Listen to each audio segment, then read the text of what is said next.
quiet, and I'll tell you. There is no time for questions. When you were young, you used to have bad dreams. You cried about them all the time. The truth is, those weren't your dreams. They were mine.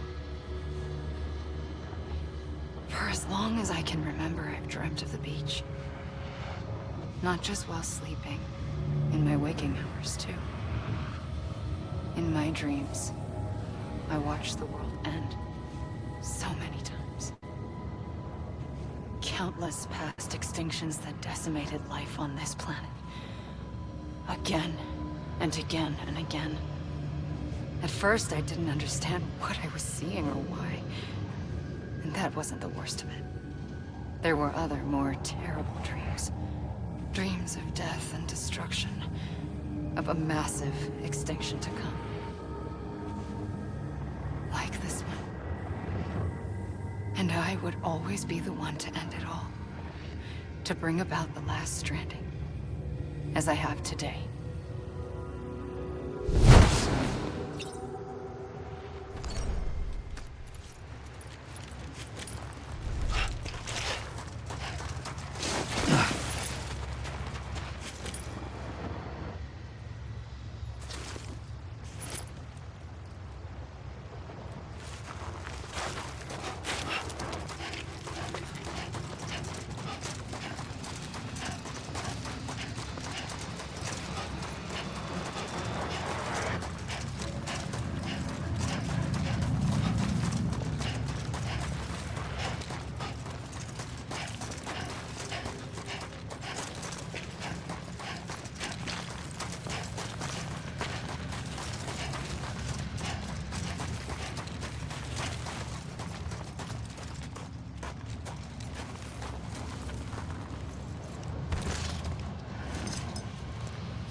First operation, I was only 20. I opened my eyes and found myself on the beach.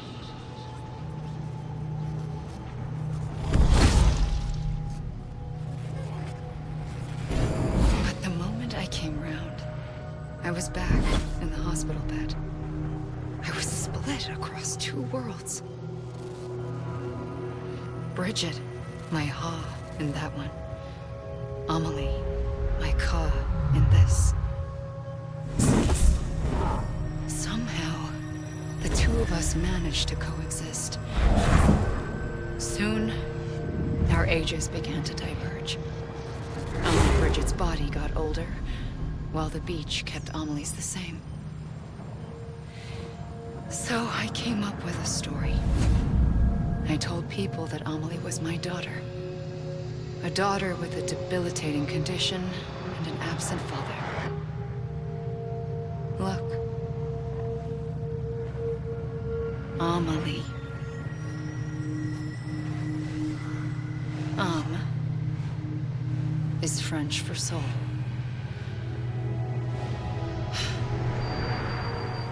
A soul that's a lie. There was no Amelie. Only me and the beach. I thought it was a curse in the beginning.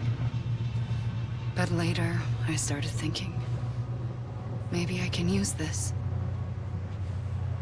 I tried to find out more about the beach. Because understanding the beach had to be the key to interpreting my visions of the future.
The beach was connected to the world of the dead, which meant that somewhere out beyond it were the memories of time itself, including those of every organism that had ever lived.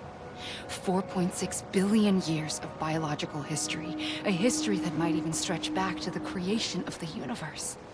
The chiral network and everything that followed was born from my pursuit of that knowledge. By passing data through the beach, we were unbound by the restrictions of time. Simulations that would have taken years or more were simple and effortless. Everything that the Earth had lost and forgotten could be reconstructed and reclaimed. But shortly after we began our research, America saw its first void out. I thought I was running out of time, that my nightmares were becoming a reality. So I raced to complete the chiral network as quickly as possible. The past held all the answers. If only I could find a way to piece them together. A network that bridged our world and the beach. That might do it, I believed. So I started researching bridge babies, children bound to the world of the dead. What causes an extinction entity to come into being? What was the reason for the previous 5 mass extinctions? The answers to those questions would tell me how to stop the 6th. I founded bridges, more determined than ever to build a chiral network that would cover all of America. But the longer I fought my war against the inevitable, the weaker I became. My Ha had cancer. The beach's punishment, maybe, for not playing along like a good little EE. And then, just like that, my Ha was gone. I couldn't finish what I'd started. So, I asked you to do it for me, and you did. You helped us complete the network, helped us to reclaim everything the universe experienced from its inception to this moment. Every mystery was ours to solve, like this one. Once, there was an explosion. A big bang that gave birth to time and space. Thing is, it was more like a big fluke. All that matter and antimatter should have canceled itself out, leaving nothing.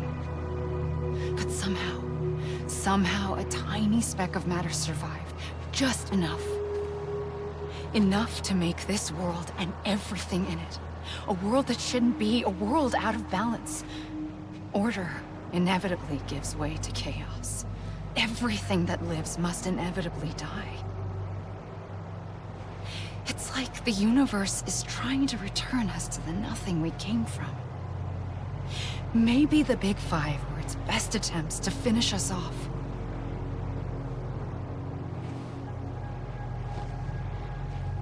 But somehow, life always managed to survive just enough. Enough to thumb its nose at the will of the cosmos. You know, I'm starting to think that extinction might be the key to overcoming total annihilation. It forces life to fight to survive, to endure, to exist.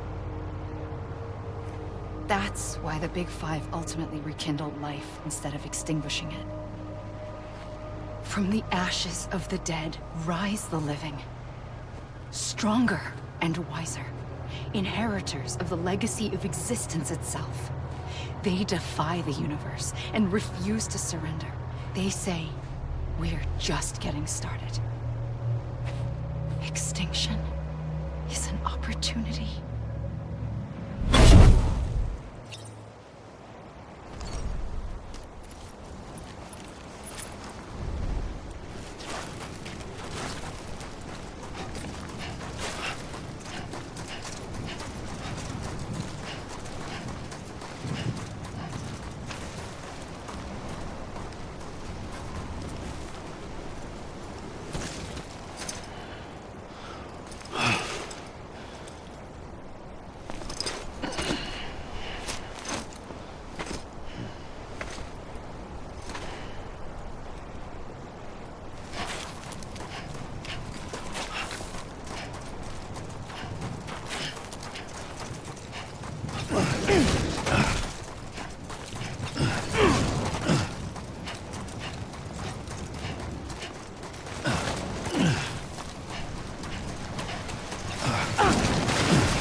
trigger twice that day.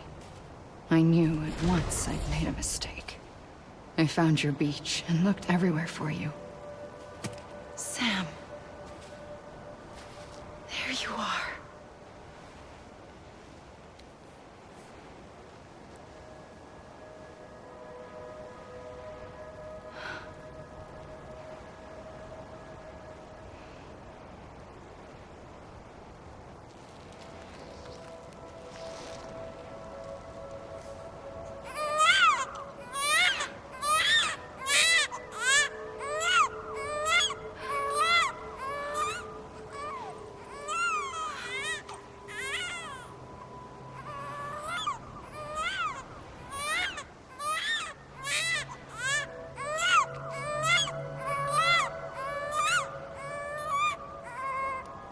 You want to go home? Let's go home. I wanted to set you free from death once and for all. It's okay.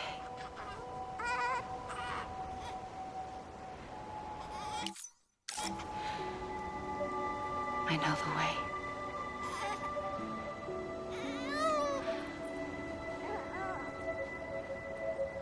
But in doing so, I upset the fundamental balance between life and death.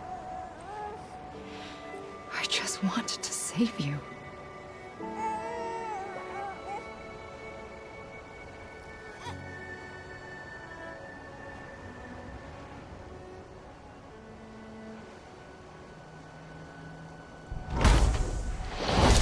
I am an extinction entity. It's my fate to lead our species to extinction. But that moment, you became part of that fate. You became a repatriate, and dooms started spreading my nightmares to others throughout the world. It was me that got you and everyone with dooms into this. Not long after, the death stranding occurred. The dead clung to our world, and BTs used my beach to cross over and devour them, triggering more void-outs. A catalyst that would set the world on a path to extinction. It was my duty to serve as a sacrifice, to wait and watch it unfold from this beach.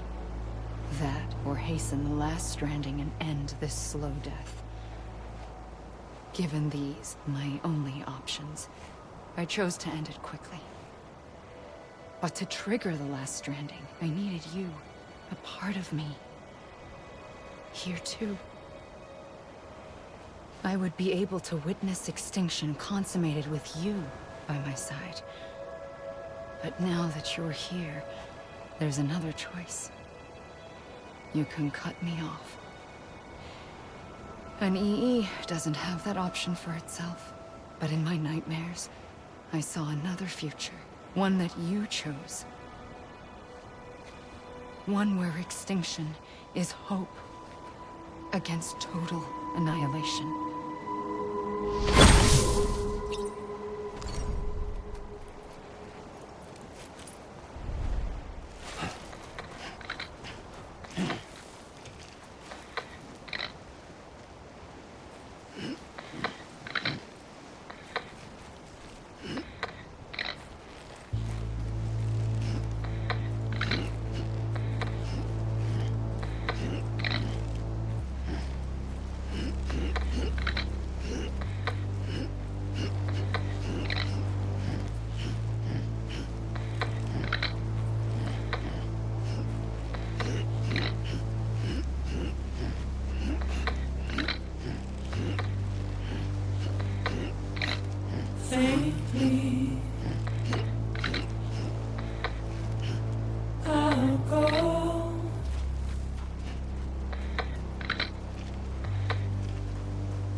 Soon I'll come around.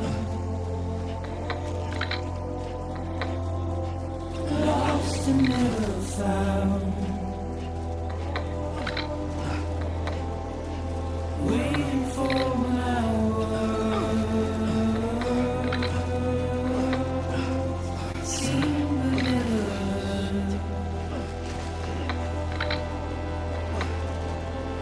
buried